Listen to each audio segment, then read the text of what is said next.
नमस्कार, स्वागत करती हूँ आप सभी का मेरे इस चैनल इजी टू लर्न पे। आज हम पढ़ने वाले हैं बात 58 की। इससे पहले मैंने आपको सारांश कहानी का उद्देश्य सभी कुछ बता दिया है इसके पहले वाले वीडियो में। आज हम गद्यांश पढ़ेंगे और गद्यांश से संबंधित जितने प्रश्न उत्तर दिए हुए हैं उनकी चर्चा करेंगे। तो सबसे पहला गद्यांश दिया हुआ है, रुपया कमाने का यह कितना आसान तरीका है। मैं सारा दिन मजदूरी करता हूँ, तब महीने भर बाद 10 रुपये हाथ आते हैं। अब इससे संबंधित पहला प्रश्न क्या है? इस कथन का वक्ता कौन है और वह क्या करता है? उत्तर पे ध्यान देते हैं। इस कथन के वक्ता का नाम रसीला है। वह बाबू जगत सिंह के यहाँ नौकरी करता था। उसकी तनख्वाह भी बहुत कम थी, लेकिन वह किसी दूसरे के यहाँ नौकरी भी नहीं करना चाहता था, क्योंकि उसे इस बात का डर था कि पता नहीं दूसरा मालिक उसे प्यार देगा भी या नहीं। रात दिन मेहनत करने के बाद भी उसकी ज़रूरतें पूरे नहीं हो रही थी। चलिए आते हैं दूसरे प्रश्न पर। मैं सारा दिन मजदूरी करता हूँ, यह विचार वक्ता के दिमाग में कब और क्यों आया? मैं सारा दिन मजदूरी करता हूँ, यह विचार रसीला के दिमाग में आया, जो कि बाबू जगत सिंह के यहाँ नौकर था। वास्तव में रसीला बहुत मेहनती तथा अपने मालिक से लगाव रखने वाला था। बार बार कहने पर भी बाबू जगत सिंह ने उसकी तनख्वाह नहीं बढ़ाई। फिर भी प्रेमवश उसने नौकरी नहीं छोड़ी। हालांकि उसे हर बार यही कहा जाता था कि तनख्वाह नहीं बढ़ाऊंगा, जो तुम्हें ज्यादा दे उसके पास जाकर नौकरी कर लो।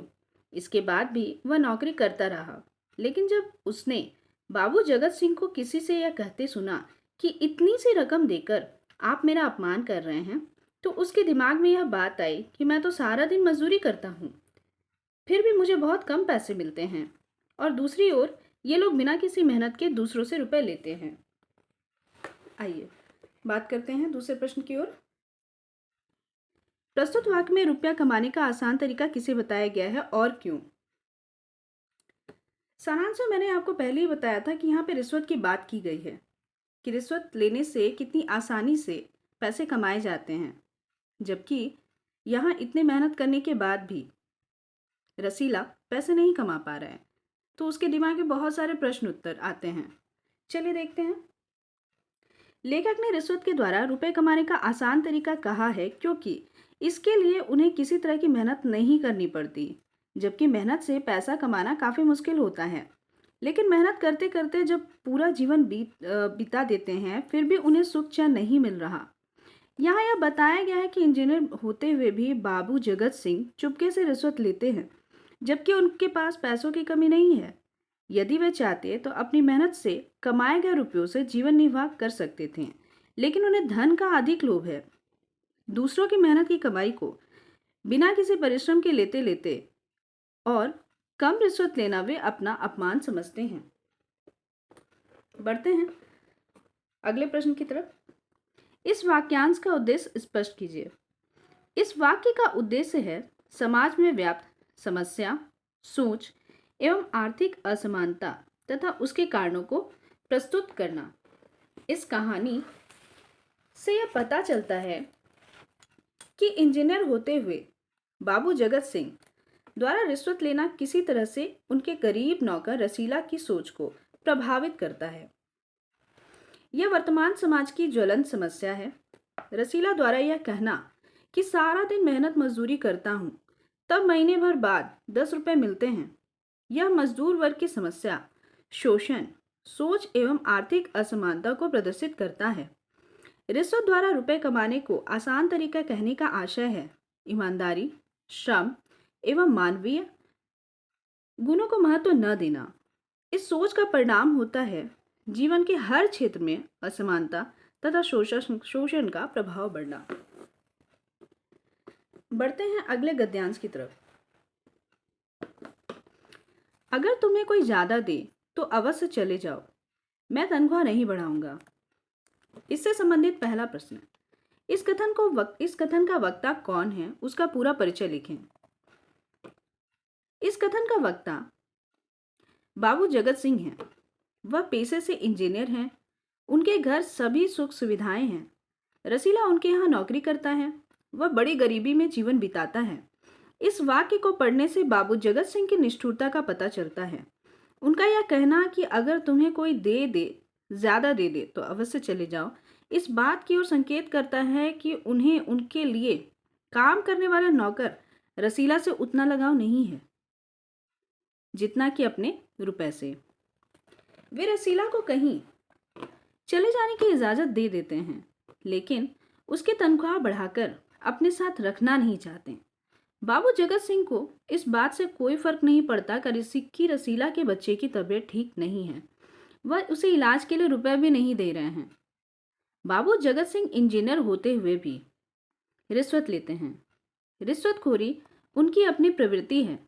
वह रिश्वत लेते हैं और उसका दुरुपयोग दूसरों को परेशान करने के लिए करते हैं। अतः असहनशीलता, भ्रष्टाचार, निर्दयता, असहयोग, शोषण आदि बाबू जगत सिंह की चारित्रिक विशेषताएं हैं।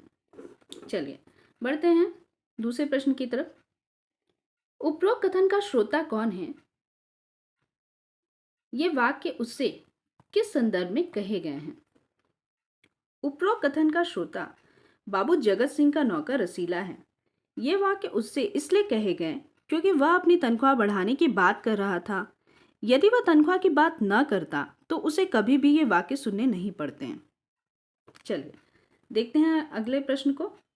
श्रोता की पारिवारिक व आर्थिक दशा कैसी है? श्रोता की पारिवारिक व आर्थिक दशा अच्छी नहीं है क्योंकि वह स्वभाव से सरल तथा परिश्रमी था। वह सदैव अपने काम में लगा रहता था। उसकी तनख्वाह मात्र 10 रुपये मासिक थी, जो कि उसके खर्चे के लिए पर्याप्त नहीं थी। उसके घर में उसके पिताजी, जो कि अब बूढ़े हो चुके हैं, पत्नी, एक लड़की और 2 लड़के थे, जिनका खर्च उस पर भार सदृश था। वह धन के अभाव में जीवन बिताने के लिए विवश था। किसी भी दशा में बहुत कोशिश करने पर भी वह रोजमर्रा की जरूरतें पूरी नहीं कर पाता था। वह बाबू जगत सिंह के यहाँ छोटी सी नौकरी करता था, लेकिन जरूरत पड़ने पर उसे पेशगी के रूप में भी रुपए नहीं मिलते थे। इसलिए कभी कभी वह बहुत दुखी होता था। चलिए बढ़ते हैं अगले प्रश्न की तरफ। देखिए, आप जब प्रश्न का उत्तर आप लिखेंगे तो हमेशा ध्यान दीजिएगा कि उसमें आपको कितने नंबर दिए जा रहे हैं। नंबर के हिसाब से, यानी कि अकॉर्डिंग टू नंबर, आपको हमेशा प्रश्न का उत्तर देना है।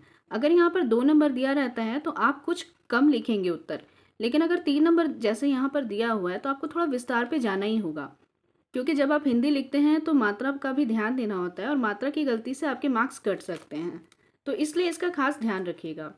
चलिए आगे बढ़ते हैं। दिए गए अवतरण के माध्यम से लेखक ने यह बताने का प्रयास किया है कि यदि किसी ऐसे व्यक्ति के पास धन हो जो स्वार्थी एवं शोषक वृत्ति का हो तो उसे कुछ भी प्राप्त कर पाना संभव नहीं है। कहानीकार के अनुसार बाबू जगत सिंह आर्थिक रूप से संपन्न हैं, लेकिन सहयोग भावना की उनमें बेहद कमी है। उन्होंने पूरे मन से अपने साथ इतने अधिक समय से काम करने वाले रसीला की भी तनख्वाह बढ़ाने से मना कर दिया, जबकि वह जानते थे कि रसीला बहुत गरीब है।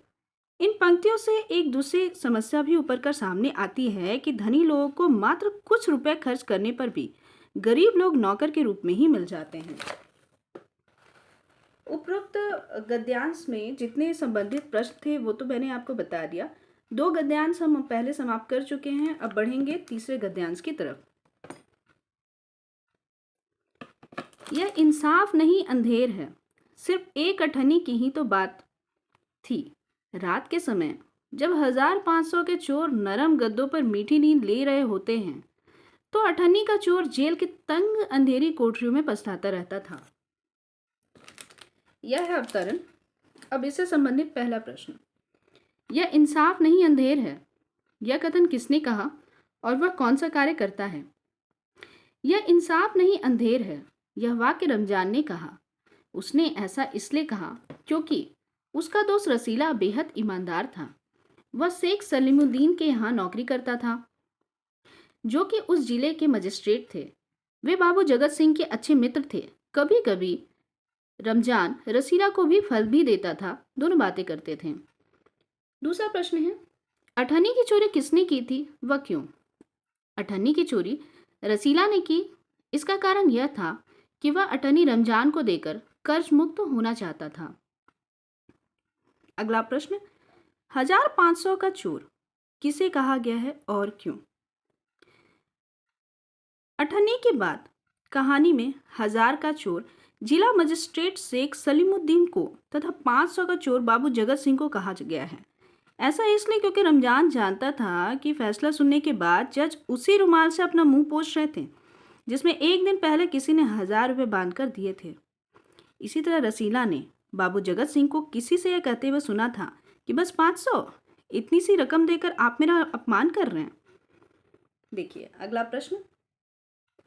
ऐसा क्या हुआ कि वक्ता ने दुनिया को अंधेर नगरी कहा? अपने शब्दों में लिखिए। अगर आप यह कहानी पढ़ेंगे तो कुछ विचार आप खुद से भी दे सकते हैं और कुछ आप यहाँ से मदद ले सकते हैं। देखिए, वक्ता रमजान दुनिया को अंधेर नगरी कहा। इसका कारण यह था कि उसके मित्र रसीला को 6 महीने की सजा सुनाई गई, जबकि उसका अपराध सिर्फ इतना था कि वह अपने मालिक बाबू जगत सिंह के लिए 5 रुपए के बजाय 4.5 रुपए की मिठाई खरीद कर लाया था। अठन्नी, मात्र अठन्नी। चुराने का अपराध भी वह न्यायालय में आने से पहले ही स्वीकार कर चुका था। इसके लिए 6 महीने की सजा उसे नहीं मिलनी चाहिए थी। रमजान इस बात से भी अवगत था कि शेख सलीमुद्दीन तथा बाबू जगत सिंह, जो कि इंजीनियर हैं, दोनों ही रिश्वत लेते हैं, परंतु उन्हें तो कोई कुछ भी नहीं कहता। जबकि मात्र अठन्नी के लिए रसीला को 6 महीने की सजा सुना दी गई है। उसे लगता है कि यह दुनिया न्याय नहीं बल्कि अंधेर नगरी है, जो बिल्कुल सच है। चलिए बढ़ते हैं चौथे अवतरण की तरफ। उन्होंने निर्दयता से रसीला को खूब पीटा, फिर घसीटते हुए पुलिस थाने ले गए। सिपाही के हाथ में 500 का नोट रखते हुए बोले, मनवा लेना, लातों के भूत बातों से नहीं मानते। अब देखिए इससे संबंधित प्रश्न क्या है। उपरोक्त कथन का वक्ता कौन है? उन्होंने रसीला को क्यों पीटा? उपरोक्त कथन के वक्ता इंजीनियर बाबू जगत सिंह हैं। रसीला इन्हीं के यहाँ नौकर था। इंजीनियर बाबू ने रसीला को इसलिए पीटा क्योंकि रसीला ने उनके 5 रुपए में से अठन्नी चुराई थी। वे 5 रुपए इंजीनियर बाबू ने रसीला को मिठाई लाने के लिए दिए थे, जिनमें से रसीला 4.5 रुपए की मिठाई लाया और उसमें से अठन्नी उड़ाकर अपना कर चुकाया था। मनवा लेना वाक्य किसने किससे कहा है? क्या बात मनवानी थी? वह इसके लिए उसने क्या प्रलोभन दिया गया? मनवा लेना वाक्य बाबू जगत सिंह द्वारा थाने के सिपाही को कहे गए थे। यहाँ रसीला को मार पीट कर उसके द्वारा की गई चोरी की बात मनवानी थी। वह इसके लिए थाने के सिपाही को 5 रुपए की रिश्वत का लालच देकर या लालच के तौर पर दिए गए थे, जिससे वह अपना काम पूरी ईमानदारी से कर सके। अगला प्रश्न। कथन के आधार पर वक्ता की किस मानसिकता का पता चलता है? कथन के आधार पर यह पता चलता है कि वक्ता की सोच संकीर्ण है। वह स्वार्थ, अहंकार की भावना से ग्रसित है। उसे लगता है कि धन के द्वारा उच्च पदों पर बैठे लोगों से मनमानी कार्य कराया जा सकता है। वक्ता के हृदय में अपने ही नौकर रसीला के प्रति नफरत है। वक्ता अर्थात बाबू जगत सिंह ने पुलिस को 5 रुपए का नोट रिश्वत के रूप में दिया, क्योंकि उन्हें लगता था कि रिश्वत लेने के कारण पुलिस वही करेगी जो चाहते हैं। इससे यह भी पता चलता है कि पुलिस अपनी जिम्मेदारियों को निभाने के लिए प्रतिबद्ध नहीं थे। इसी का लाभ बाबू जगत सिंह उठा रहे थे। अब बढ़ते हैं अपने प्रश्न की तरफ। लातों के भूत बातों से नहीं मानते, क्या रसीला के संदर्भ में ऐसा कहना उचित था? आप अपना विचार क्या देना चाहेंगे, बताइए। देखिए, लातों के भूत बातों से नहीं मानते, रसीला के संदर्भ में यह लोकोक्ति बिल्कुल ही अनुपयुक्त है। प्रस्तुत कहानी से यह पता चलता है कि रसीला परिश्रमी एवं अपने मालिक के प्रति वफादार था। रसीला के घर से जब खत आया कि बच्चे बीमार हैं और रुपया नहीं है, उसे पेशगी के तौर पर अपने मालिक से रुपया मांगा, लेकिन उन्होंने नहीं दिया। ऐसी स्थिति में भी उसने चोरी नहीं की। उसने दोस्त रमजान से मदद ली थी और रमजान की बाकी एक अठन्नी लौटाने के लिए उसने 5000 के बजाय 4.5 रुपए की मिठाई ली थी। बाद में अपनी गलती भी मानी, फिर भी बाबू जगत सिंह किसने उनके साथ बहुत बुरा व्यवहार किया। चलिए बढ़ते हैं अगले अवतरण की तरफ। अगला गद्यांश देखिए। उसने कोई बहाना न बनाया। चाहता तो कह सकता था कि यह साजिश है, मैं नौकरी नहीं करना चाहता, इसलिए हलवाई से मिलकर मुझे फंसा रहे हैं। पर एक और अपराध करने का साहस वह नहीं जुटा पाया। उसकी आंखें खुल गई। प्रश्न देखिए, किसे कौन फंसा रहा था, उसने क्या अपराध किया था? इंजीनियर बाबू जगत सिंह अपने नौकर रसीला को चोरी के इल्जाम में फंसा रहे थे। रसीला ने इंजीनियर बाबू के 5 रुपए में से अठन्नी चुराई थी। वे 5 रुपए इंजीनियर बाबू ने रसीला को मिठाई लाने के लिए दिए थे, जिनमें से रसीला 4.5 रुपए की मिठाई लाया व उसने इसी से अठन्नी उड़ाकर अपना कर चुका दिया। रसीला कौन है, उसका परिचय दीजिए। रसीला इंजीनियर बाबू जगत सिंह के यहाँ नौकरी करता था। गांव में उसके परिवार में उसके बूढ़े पिता, पत्नी, 2 बेटे व 1 बेटी थी। उनकी जिम्मेदारी अकेले रसीला पर थी। वह 10 रुपए वेतन पाता था और पूरा गांव भेज देता था। बाकी के जितने पैसे थे वो पूरा गांव भेज देता था। वह बहुत मेहनती था तथा मालिक से लगाव रखने वाला था। उसके बार बार कहने पर भी इंजीनियर बाबू ने उसकी तनख्वाह नहीं बढ़ाई थी। फिर भी वह उसने अपने मालिक के यहाँ मिलने वाले विश्वास, स्नेह व आदर के कारण उनके यहाँ पे ही नौकरी करता था। उसने नौकरी नहीं छोड़ी थी। अगला उदाहरण देखिए, हमें अपने नौकर से कैसा व्यवहार करना चाहिए, कहानी के आधार पर उदाहरण देकर समझाएं। हमें अपने नौकरों के साथ हमेशा सहृदयता से पेश आना चाहिए। नौकर हमारी सेवा करते हैं, जी तोड़ परिश्रम करते हैं, तो वे भी प्रशंसा के हकदार हैं। जिस तरह कहानी में रसीला की पारिवारिक परिस्थितियां प्रतिकूल है, वह बार बार अपने मालिक से वेतन बढ़ाने की प्रार्थना करता रहता है, किंतु इंजीनियर बाबू निष्ठिर ही बने रहते हैं। हमें इस तरह की उपेक्षा नहीं करनी चाहिए एवं अपने नौकरों की परेशानियों को समझकर आवश्यकता अनुसार उन्हें मदद देनी चाहिए, न कि उनका शोषण करना चाहिए। कहानी में रसीला जिस प्रकार अपना कर्ज उतारने के लिए अठन्नी की हेराफेरी करने पर मजबूर होता है, उसके पूर्ण जिम्मेदार इंजीनियर बाबू ही हैं। इतने वफादार व पुराने सेवक को जिस प्रकार निर्दयता से वे पिटवाते हैं और पीटते हैं, वह सब अमानवीय है। हमें नौकरों से मालिक नौकर का संबंध न रखकर सबसे पहले मानवीयता का ध्यान रखना चाहिए और मानवीयता का भाव रखना चाहिए। देखिए, अगला प्रश्न है, इस कहानी में लेखक ने समाज की किस बुराई को प्रकट करने का प्रयास किया है? क्या वे अपने प्रयास में सफल हुए? समझाकर लिखिए। उत्तर की तरफ बढ़ते हैं।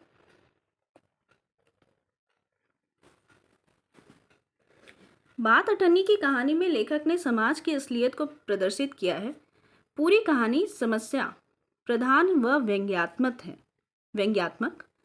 मजिस्ट्रेट शेख सलीमुद्दीन के पात्र द्वारा न्याय व्यवस्था की पारदर्शिता पर प्रश्न चिन्ह लगाया गया है। साथ ही समाज के उच्च तथा प्रतिष्ठित पदों पर आसीन लोगों पर प्रहार किया गया है, जो कि रिश्वत लेकर भी सम्मानित जीवन व्यतीत करते हैं, जबकि एक निर्धन व्यक्ति केवल एक अठन्नी की हेराफेरी करने के जुर्म में 6 महीने के कारावास का दंड भोगने पर मजबूर है। धनी लोगों की हृदयहीनता को प्रदर्शित करने का प्रयास किया है, जो कि निष्ठुर है। वह अपने पद का दुरुपयोग करते हैं एवं समाज को दीमक की तरह खोखला कर रहे हैं। इन बुराइयों को प्रकट करने में लेखक को अपने प्रयास में पूर्णतः सफलता मिली है, क्योंकि संपूर्ण कहानी पढ़ने के बाद पाठक के हृदय में नौकर वर्ग के प्रति सहृदयता का भाव उत्पन्न होता है तथा वे सोचने पर मजबूर हो जाते हैं कि हमारा वर्तमान समाज आकंठ भ्रष्टाचार में डूबा हुआ है। जब तक इस व्यवस्था में परिवर्तन नहीं लाएंगे, तब तक न्याय व्यवस्था अन्याय करने का प्रतीक बनी रहेगी।